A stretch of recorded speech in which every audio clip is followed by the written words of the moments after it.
નમસ્કાર મિત્રો મિત્રો જો તમારે પણ બેંકની અંદર ખાતું હોય જેવી કે SBI bank, bank of Baroda, Punjab national bank, HDFC bank, તો પાંચ મોટા નિયમ, પાંચ મોટા બદલાવ એ જાણવા ખૂબ જ જરૂરી છે. તો તેની આપણે સંપૂર્ણ માહિતી આ વિડીયોમાં મેળવીશું. તો વિડીયોને અંત સુધી જોતા રહેજો અને જો ચેનલમાં નવા હોય તો ચેનલને સબસ્ક્રાઇબ કરી વિડીયોને એક લાઈક કરી દેજો. સૌપ્રથમ વાત કરીએ મિત્રો તો જુલાઈ 2025માં ભારતીય રિઝર્વ બેંક દ્વારા ઘણા નવા બેન્કિંગ નિયમો લાગુ કરવામાં આવ્યા છે, જેથી બેન્કિંગ સિસ્ટમને વધુ મજબૂત, સુરક્ષિત અને પારદર્શક બનાવી શકાય. આ નવા નિયમો જે SBI bank, Punjab national bank, Canara bank, HDFC વગેરે જેવી ઘણી જાહેર ક્ષેત્રોના જે બેંકોના ખાતા ધારકો છે તો એમને અસર કરશે. તો આપણે વિગતવાર દરેક નિયમો જોઈએ. સૌથી પહેલો ફેરફાર જોઈએ મિત્રો તો એટીએમ ના નિયમોમાં થયો બદલાવ.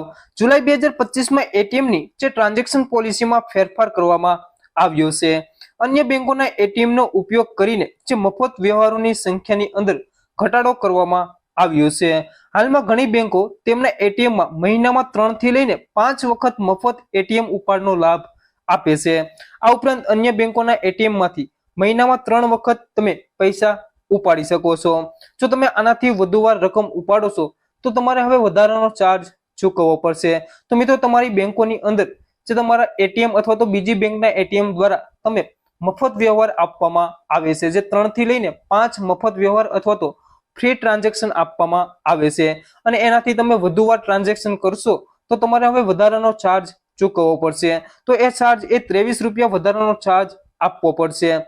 જે પહેલા 21 રૂપિયા હતા પરંતુ હવે તેમાં 2 રૂપિયાનો વધારો કરીને 23 રૂપિયા કરી દેવામાં આવ્યા છે. ત્યારબાદ જોઈએ મિત્રો તો જુલાઈ 2025માં રિઝર્વ બેંક ઓફ ઇન્ડિયા એટલે કે આરબીઆઈ દ્વારા સતત ત્રીજી વખત રેપો રેટમાં 50 બેઝિસ પોઈન્ટનો ઘટાડો કરવામાં આવ્યો છે.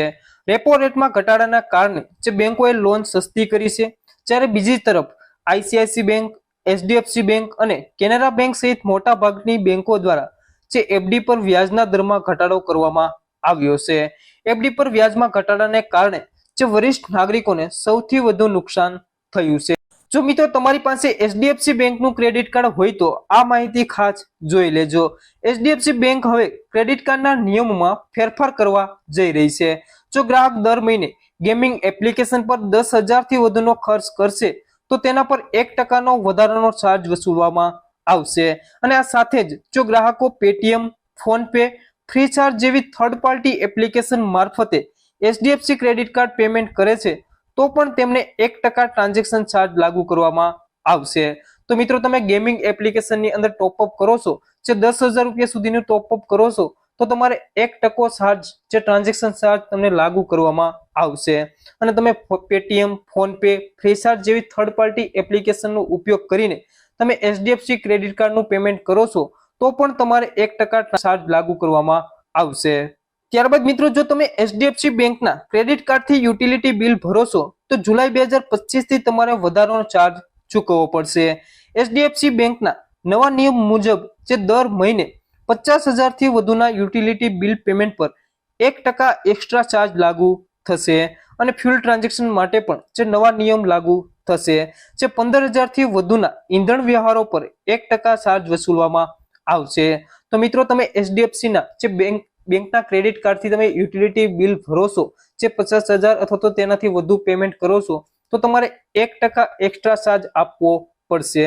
અને તમે ફ્યુલ ચાર્જ એટલે કે તમે જે ઈંધણ વાપરો છો, જે પેટ્રોલ ડીઝલમાં તમે 15,000 થી વધુનું જે વ્યવહાર કરશો તો પણ તમારે 1% વધારાનો ચાર્જ ચૂકવવો પડશે. ત્યારબાદ વાત કરીએ મિત્રો તો પાન કાર્ડ માટે હવે આધાર કાર્ડ આવશ્યક. જુલાઈ 2025 થી પાન કાર્ડ માટે અરજી કરવા ઈચ્છતા વ્યક્તિઓ માટે આધાર કાર્ડ જે ફરજિયાત બનશે. Central board of direct tax એટલે કે સીબીડીટી દ્વારા આ નિયમ લાગુ કરવામાં આવ્યો છે. અને આ નિયમ અનુસાર આધાર કાર્ડ વગર જે પાન કાર્ડની અરજી શક્ય રહેશે નહીં. જો મિત્રો તમે પણ પાન કાર્ડની અરજી કરવા માંગતા હોય તો તમારી પાસે આધાર કાર્ડ હોવું ફરજિયાત છે. આધાર કાર્ડ વગર તમે પાન કાર્ડની અરજી નહીં કરી શકો.